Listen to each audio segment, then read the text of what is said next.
Alright, what's going on, everybody? I'm Zach, Underground Sports, and I did a Ask Me Anything question on the Facebook page. So, here we are. We're going to do that.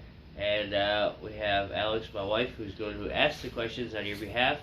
And then we'll kind of sift through them, and if I think it's not worth answering, then I'll just skip. Because there's a few ridiculous ones on there that really don't have any substance.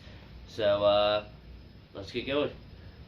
Will you ever braid your goatee? Asked Michael Griffith. Michael Griffith. I have a couple times just for the kids, and if I do, it'd be like Halloween costume or something, but not everyday fashion. I won't know. All right, so Patty Kelly asked, what is the disc you regret losing the most, and how did you lose it? Oh, I got a video of that on my TikTok and Facebook, and I think YouTube. That's my, what was it, 23 speed, or 32 speed Vandal, and I lost that going over the water. It was a misprint disc, so it looked like it had, I think it was 23 or 32 speed Vandal, and I threw it into some headwind, and it just took off to the right, and the video looked a lot like me like this, just looking off. And I'm like, oh, well, at least it went far. And it's gone. And I don't think I can get another misprint like that one. So that's pretty disappointing. That was at PPP up north there in Florida. Or Green Gauntlet, as it's also known by. All right, John Odell asked, what 3 from the Pro Tour would you love to throw around with, and why? Easy. Owen Scoggins. She's very fun and entertaining. She's one of the few people who openly talks about drinking beer. I think one of her comments about the off season was, I sat around, was lazy, I drank beer, I ate snacks, and I didn't really practice. So that's just a fun, outgoing person. Paige Pierce, because she's just so smart and she knows the game well, but she also seems like she's always having fun. And then if I have my wife on the round with us, I would like to have Ezra there just to keep her distracted so I can hang out with Owen and Paige. Wait, so what's so distracting about Ezra? He's the one with the ass. He's the snap, muscle guy with the booty. Yeah. Okay. Yeah. Also, he's very entertaining. He's very talented. So I can talk to him about personal fitness and weight regimen. Like, I would enjoy it. I just didn't want to name like one of the top. Here's the big thing. If you ask any other guy, who were the top 3? They'd be like, oh, Paul, Simon. But I don't want to have Gannon Burr out there out shooting me by 250 feet each hole and making me feel like an asshole. Like, I'd rather play with people who I'd have fun with and I can learn from, not somebody just. I might as well not even play. I might as well just watch them and carry their shit. So that's why those are my answers. Candy Luther asked, have you snack tested Frank's Red Hot Goldfish yet? I have not. I do like Frank's Red Hot sauce. It's not my favorite. I don't keep it at home, but I do know it's good. Also, I like the commercials. That's the one with the old bitch with the white hair who's like, Frank's Red Hots. I put that shit on everything. I'm pretty sure that's the company. Mm-hmm. So, no, but I have not had the goldfish yet. I didn't even know that was a thing. So, if we want candy, you can send me a package or tell me where to get it in my area, and I'll go look for it. All right, so Vinny Gray kind of asked a 2-parter. What is the worst marketed disc golf snack, and what is the best non-marketed disc golf snack? So what's the worst marketed disc golf snack? That's hard because I really only know, the only disc golf snack I know that markets well is Double G beef jerky, but that's also because it's from a disc golfer. I don't know of any other snacks that are marketed towards disc golfers. Now, if you're gonna ask me like what snack is marketed towards people who are outdoorsies that's bad, anything with almonds. I just never like almonds, and there's so many nut bars that have almonds in it. Or any trail mix bar that doesn't have chocolate. I'm not even a huge fan of chocolate, but it seems like anytime they make a trail mix bar, they don't put like something sugary in there, it tastes like shit.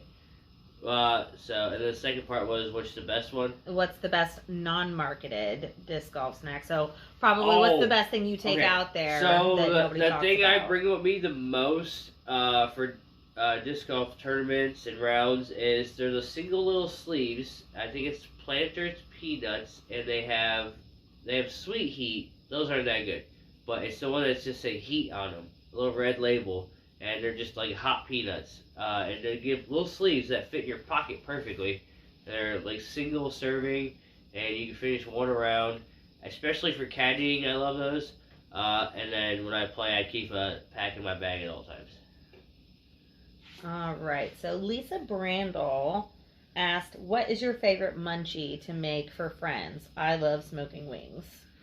Munchies for friends. So like if I'm doing a bigger party, I like to do burgers or chicken breasts. Chicken breasts are pretty easy because you can cut about a half a breast per person. They're easy to maintain and cook. Or burgers. Those are the big ones. We do 4th of July over here a lot.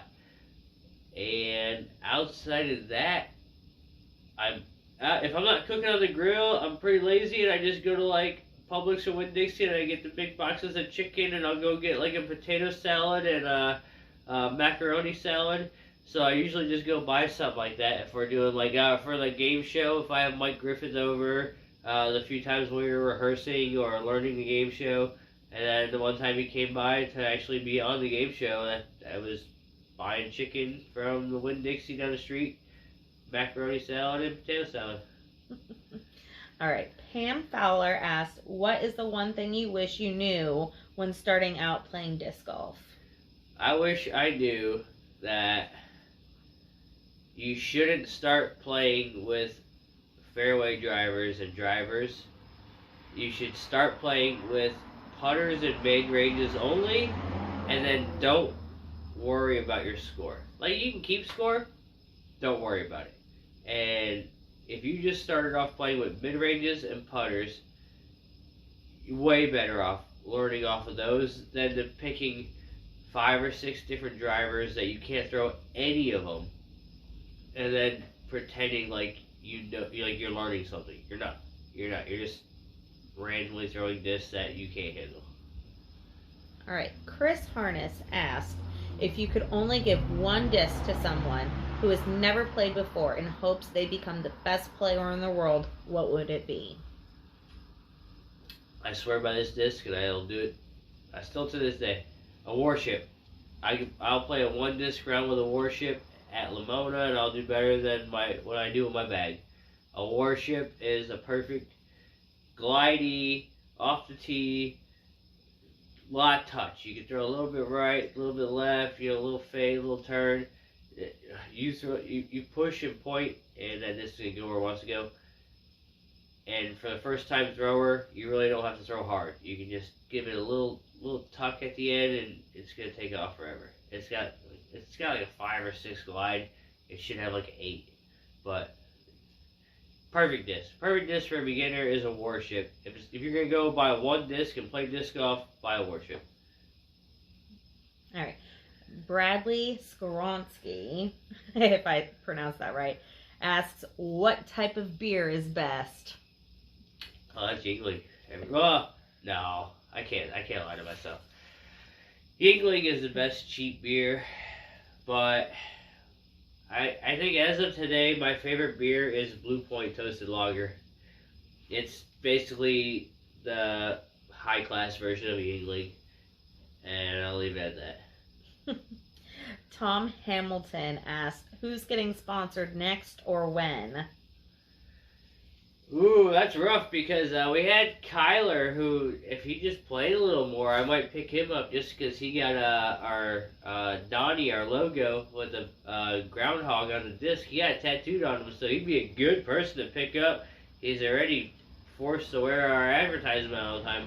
But he don't play enough tournaments. He caddies pretty well. I mean, he gets out there, but thought about trying to get Brian Hanna, which, some people love him, some people hate him, but he's also doing his own thing. I don't think he needs a sponsor or wants one. So it's anybody's game, and at this point, they're just they're gonna have to settle for a like clothing deal because I ain't got money to throw at them. Ben Rex Polsky asked, "How would you make the perfect grilled cheese?" Ben, you remember? I like playing with Ben. He's out in Oldsmar. I play with him I think twice now. I try to get up with him, but it's too far away for me to get out there every week. So I don't know how I would make the best grilled cheese, but when I used to make grilled cheese often, I always butter both sides. I always toast both sides. And then if you mix up the cheese, it's always better. You try to get 2 or 3 different cheeses in there. Sometimes I'll do Munster cheese because it's a little stringier, a little thicker. And then you can do cheddar, cheddar jack, however you want, whatever cheeses you want. But the little touch I put on it is I also use brown sugar on the outside. Just a little like glaze of a brown sugar coating on the outside, and it changes the whole fucking sandwich. So if you ever have the opportunity, try that. Jimmy Polnick has more of a statement than a question. He said you should do a poutine review. Yeah. He keeps telling me Do you know what poutine is? Yeah. Okay. I've seen Ratatouille. They don't talk about it in Ratatouille.